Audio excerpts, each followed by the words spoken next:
하나님 말씀 함께 보도록 하겠습니다. 오늘 우리가 함께 나눌 하나님 말씀은 창세기 3장 8절부터 10절까지 말씀입니다. 창세기 3장 8절부터 10절까지 말씀, 우리 다 같이 한 목소리로 함께 말씀 보도록 하겠습니다. 그들이 그날 바람이 불 때 동산에 거니시는 여호와 하나님의 소리를 듣고 아담과 그의 아내가 여호와 하나님의 낯을 피하여 동산 나무 사이에 숨은지라. 여호와 하나님이 아담을 부르시며 그에게 이르시되 내가 어디 있느냐? 이르되 내가 동산에서 하나님의 소리를 듣고 내가 벗었으므로 두려워하여 숨었나이다. 아멘. 할렐루야. 오늘 이 시간에는 나를 향한 하나님의 질문이라는 말씀의 제목 가지고 우리가 함께 은혜 나눌 때에 하나님의 크신 역사하심이 이 시간 주님을 예배하는 여러분들에게 충만히 임할 수 있기를 주님의 이름으로 축원해 드립니다. 사람들은 하나님께 참 많은 질문을 던집니다.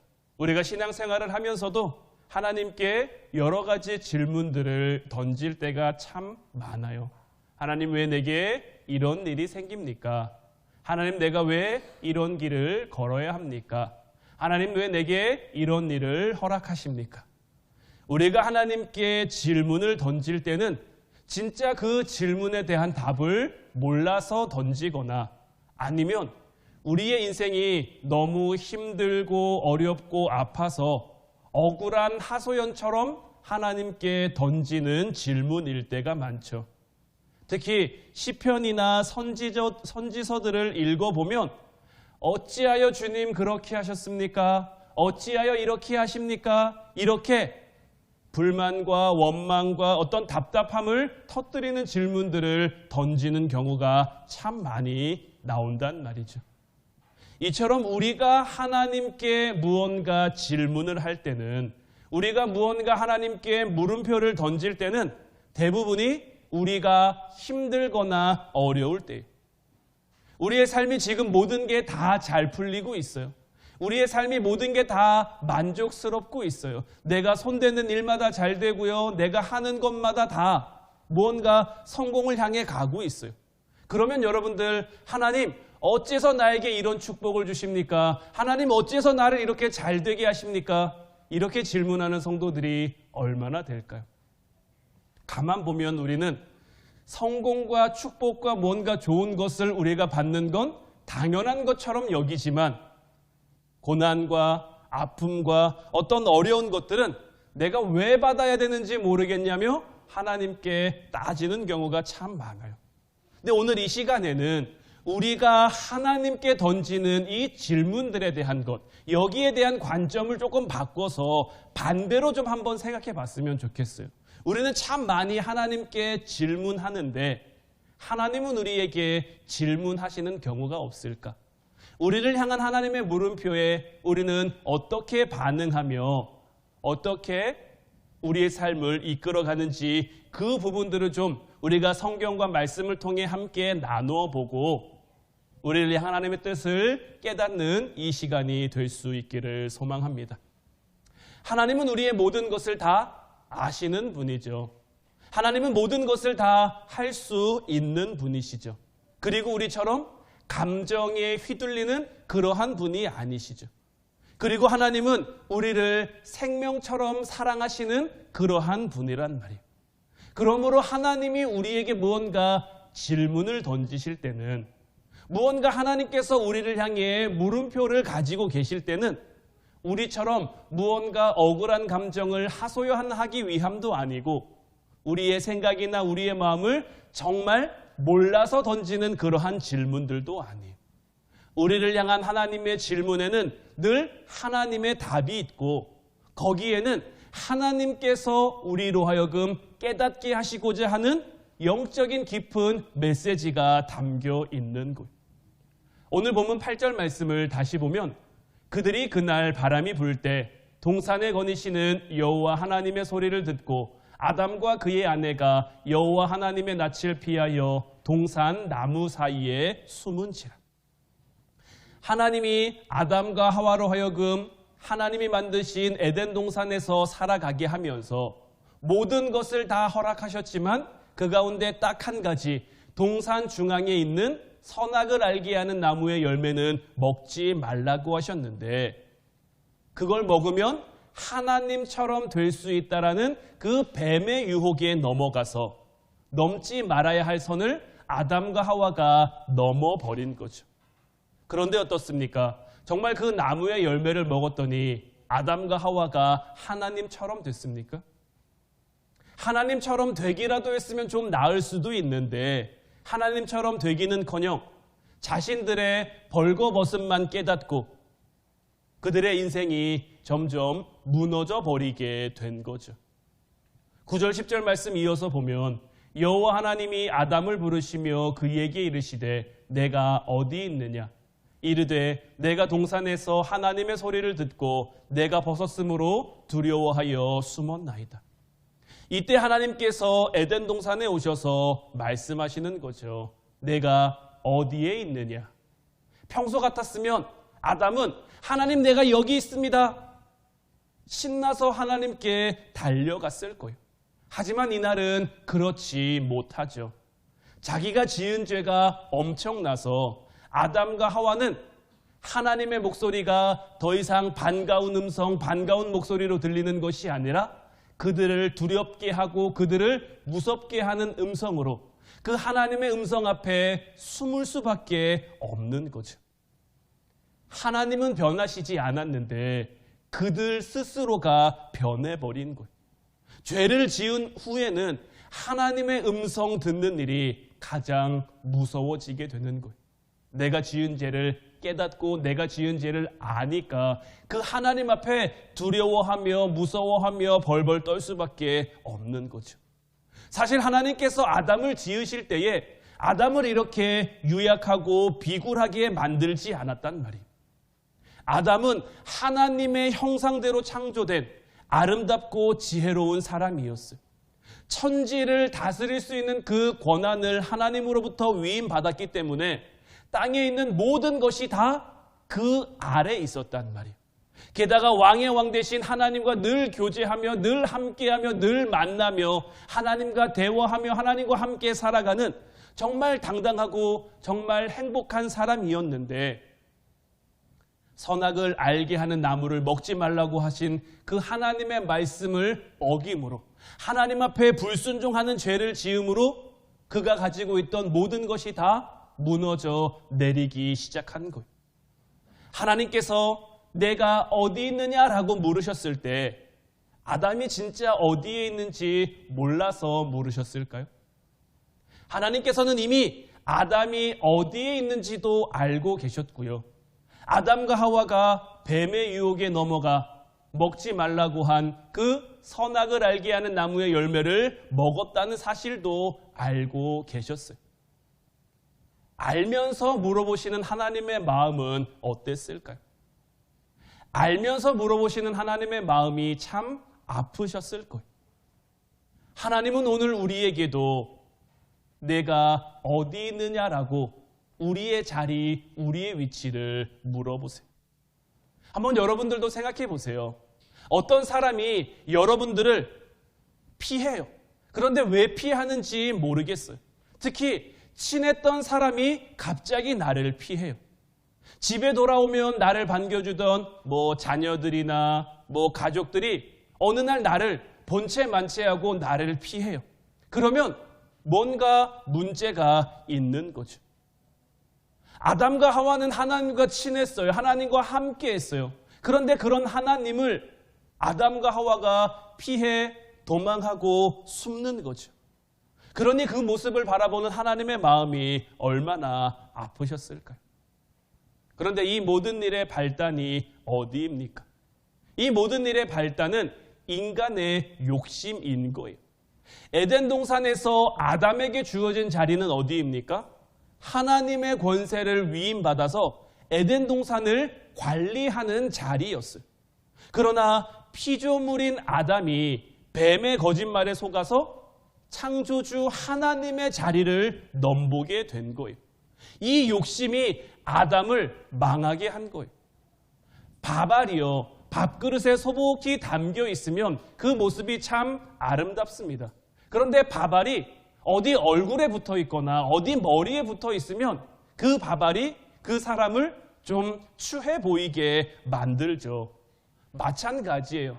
우리 인간은 우리가 있어야 할 자리에 있을 때 아름다운 거지, 그 자리를 떠나 그 자리를 벗어나 잊지 말아야 할 곳에 있으면 우리 인간의 삶이 추해질 수밖에 없는 거예요.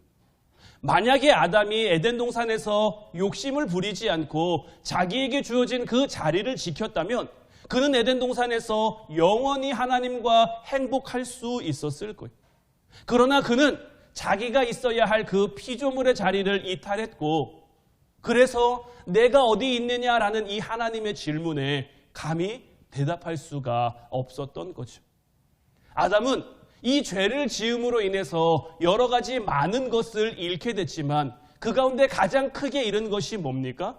하나님과 떳떳하게, 하나님과 자유롭게, 하나님과 당당하게 교제할 수 있는 그 권한을 잃어버린 거예요. 하나님의 형상대로 지음받은 그 거룩함을 아담이 잃어버리니까 언제나 반가운 목소리가, 언제나 감사한 목소리가 자기를 두렵게 하고 자기를 무섭게 하는 그 목소리로 변해 자기가 있어야 할 곳을 떠나도록 만들어가는 거죠. 야고보서 1장 15절 말씀 보면 욕심이 잉태한 즉 죄를 낳고 죄가 장성한 즉 사망을 낳느니라 라고 했어요. 하나님께서는 우리가 하나님 자녀의 자리에 있기를 원하세요. 우리가 지난 한 주간 동안 특별 기도회를 하면서 우리가 그리스도인의 모습으로 살아야 한다고 말씀을 나눴죠. 하나님께서는 우리가 그리스도인의 자리에 머물러 있기를 원하시는 거예요. 하나님이 우리에게 주신 그 꿈을 품고 그 꿈으로 단단해져서 하나님이 맡겨주신 우리의 삶의 자리를 그리스도인다운 모습으로 살아가기를 바라시는 거죠. 마귀의 유혹에 휘둘리지 않고 오직 하나님의 음성에 듣고 반응하며 살아갈 수 있는 그 하나님 자녀로서의 모습, 하나님 나라 백성으로서의 모습, 이 모습이 우리들을 통해 이 땅 가운데 나타나기를 바라시는 거죠. 우리가 하나님 자녀의 자리에 제대로 서 있으면 우리는 결코 흔들리지 않습니다. 어떤 시련이 와도, 어떤 고난이 와도, 어떤 아픔이 와도 그 하나님 자녀의 자리에 있을 때는 하나님이 우리를 지키시기 때문에, 물론 주변의 환경 때문에, 주변 상황 때문에 우리 마음이 두려울 수도 있고 무서울 수도 있죠. 예수님이 제자들과 함께 배를 타고 가고 있었어요. 예수님은 배 한켠에서 주무시는 거죠. 그때 큰 바람이 일어나 풍랑이 일어나 배가 뒤집힐 지경에 이르는 거예요. 예수님 제자들 중에 7명이 어부죠. 그리고 그들이 그 갈릴리 호수에 능통한 사람이기 때문에 어떻게 해서든 배를 다스려 보려고 하고 어떻게 해서든지 배를 진정해 보려고 하는데 자기들 뜻대로 자기들 마음대로 되지 않죠. 다 죽게 돼서야 예수님께 와서 예수님을 흔들어 깨우는 거죠. 예수님 우리가 다 죽게 됐습니까? 근데 여러분들 한번 생각해 보세요. 예수님이 그 큰 풍랑 가운데 정말 주무시고 계셨을까요? 정말 잠을 자고 계셨을까요? 예수님이 그러한 곳에서도 정말 깊은 잠이 드셨다면, 흔들어 깨워야 될 정도로 깊은 잠이 드셨다면 그것도 참 대단한 걸 텐데 주님께서는 이미 제자들의 모든 상황을 다 알고 계셨던 거예요. 지금 풍랑이 이렇고 그들의 마음이 어떻고 지금 그들이 어떤 상황인지 다 알고 계셨단 말이에요. 그런데 주님은 기다리시는 거죠. 그들이 주님 앞에 나아오기를, 그들이 주님의 이름을 부르기를 그들은 기다리고 있는, 주님은 그들을 그렇게 기다리고 있는 거예요. 그리고 그들이 주님의 이름을 부르며 주님께 도움을 구하며 주님을 의지하자 주님께서는 그저 말 한마디로 바람과 파도를 다스리시는 거예요. 그러나 우리 인간이 죄를 지음으로 인해서 우리가 있어야 할 자리를 벗어나기 시작하면, 우리가 있어야 할 자리를 이탈하기 시작하면 그때로부터 하나님이 우리에게 주신 그 삶의 자리로서의 모든 권한, 하나님이 세우신 가정도, 하나님이 세우신 교회도 그 자리를 떠나고 그 자리를 이탈하면 모든 것이 다 무너져 내리는 거예요. 아담과 하와, 하나님께서 합력하여 선을 이루고 둘이 한 몸을 이루도록 가정을 세우셨단 말이에요. 그런데 죄를 지은 아담이 그 자리를 이탈하면서 사실은 남편으로서의 권위도 아버지로서의 권위도 다 상실해서 그때부터 그 가정이 병들기 시작한 거예요. 아내 하와는 같이 죄를 지었지만 자기에게 모든 책임을 전가하는 그 비겁한 남편을 더 이상 존중하지 못하게 됐어요. 그들 사이에서 태어난 가인과 아벨 형제는 서로를 죽이기까지 할 정도로 분열이 극심했죠. 그뿐만이 아니죠. 아담이 하나님 자녀의 자리를 이탈하니까 하나님께서 그에게 맡겨주신 모든 것을 다스리는 권한도 흔들려서 그때로부터는 모든 것이 그의 권한 아래에 있는 것이 아니라 자연을 그가 다스리는 것이 아니라 자연과 싸워야만 살 수 있는 그러한 존재가 되었죠. 그는 농사하는 자가 되었는데 땅은 더 이상 그에게 곡식을 온전히 내주지 않죠. 그가 나가 땀 흘리고 수고하고 일해야만, 우리가 하나님 자녀의 자리를 이탈하면 세상 가운데 우리의 위치도 형편없이 흔들릴 수밖에 없는 거예요. 그래서 주님께서 내가 어디에 있느냐라고 물으시는 그 질문은 우리가 하나님 자녀로서의 위치에 제대로 서 있느냐는 그 하나님의 질문인 것이고, 이 질문이 우리에게 굉장히 중요한 거예요. 오늘도 여러분은 하나님에게 여러분들 한 사람 한 사람의 이름을 부르시면서 형제야, 내가 지금 어디에 있느냐? 이 질문을 우리에게 끊임없이 던지고 계세요. 하나님을 모르는 사람들은 죄의 길을 벗어나서, 하나님의 길에 제대로 서 있지 않은 사람들은 그 죄의 길을 벗어나서 하나님을 믿고 구원받은 백성의 자리로 빨리 돌아와야 하죠. 하나님을 믿으면서도 때로는 마귀의 속삭임에 미혹되어 하나님으로부터 멀리 떠난 사람들은 다시 그 사랑을 회복하고 다시 그 믿음을 회복해 하나님 곁으로 돌아올 수 있어야죠. 하나님과 아무 거리낌 없이 교제할 수 있는 그 자리로 우리가 다시 돌아와야 그때로부터 우리의 모든 것이 회복될 수 있는 거예요. 이제 이와 같은 은혜가 저와 여러분들 모두에게 충만히 임하기를 주님의 이름으로 축원해 드립니다. 하나님께서는 아담을 사랑하셨죠. 사랑해서 그에게 모든 것을 주셨어요. 그가 죄를 지음으로 인해서 그가 있어야 할 자리를 벗어나고 이탈했지만, 그래서 더 이상은 에덴 동산에서 살 수 없게 되었고 그 가정에 힘듦과 어려움과 고난도 생겼지만, 그래도 하나님은 아담을 사랑하셨고 끝까지 아담과 함께 하셨어요. 그래서 셋이라는 위로의 아들을 주셨고, 하나님 백성으로서의 계보가, 하나님 자녀로서의 계보가 끊어지지 않고 오늘 저와 여러분들에게까지 이어질 수 있게 하셨어요. 이제 우리를 향해 질문하시는, 이제 우리를 향해 물으시는 내가 어디 있느냐 하는 그 질문에 하나님 내가 여기 있습니다, 당당하게 고백할 수 있는 저와 여러분들 되시기를 주님의 이름으로 축원해 드립니다. 우리가 우리의 자리를 지키며 살아갈 때, 우리가 있어야 할 곳에 우리가 머물며 살아갈 때, 우리가 있어야 할 곳에서 정말 그리스도인다운 모습, 하나님 자녀다운 모습, 하나님 백성다운 모습이 나타날 때 하나님이 더욱 우리와 함께 하시어서 우리를 이 땅 가운데 존귀한 하나님의 자녀로 세워주시며 우리로 하여금 하나님 나라를 이 땅 가운데 세워 그 하나님 나라를 누리며 살아가게 하실 줄로 믿습니다. 늘 은혜와 감사가 충만한, 늘 만족과 행복이 충만한 그 나라를 누리며 살아가는 저와 여러분들 될 수 있기를 주님의 이름으로 축원해 드립니다. 기도하겠습니다.